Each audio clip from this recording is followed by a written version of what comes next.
AFI is committed to the belief that film can have the same heft, substance, and potential for excellence as any of the arts. Because it is such a public and popular art, it has an amazing ability, as tonight proved, to show us who we really are as a people. Richard Schickel has always shared AFI values, and he is such an old friend and collaborator that he is now officially part of the AFI family. He's best known as the film critic for Time magazine, but he also happened to write the major biography of Clint Eastwood, and that is why we are thrilled to ask him and the subject of that biography to join us here tonight. Richard and Clint.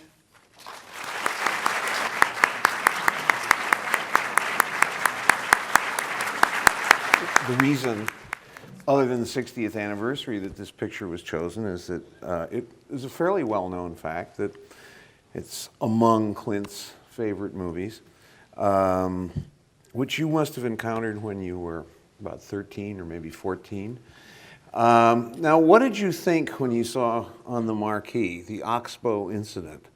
Did you have any sense that it was anything other than just another Western? No, I thought it was a shoot 'em up. I thought with Henry Fonda and the picture of Henry Fonda and Dana Andrews and these people in cowboy hats, I said, this is going to be a shoot 'em up. So I think this was in the early 40s, and I thought this would be great. Well, I got in there, and of course, as you saw tonight, those of you who hadn't seen this film or don't remember it, it was quite a downer story. But it was not your basic comedy. But it had a great effect on me because I thought at the time it addressed certain moral values about mob violence, and it has just about a little everything from racism to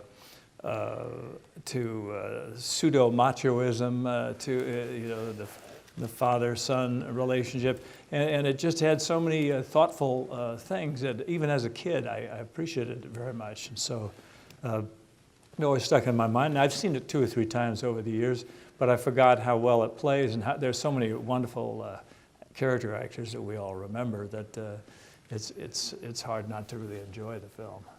You mentioned before this possibly being the first movie of moral weight that you probably saw. Is that true, or can you think of any other pictures in that era, when we were both, young sprouts, if you can remember that far back?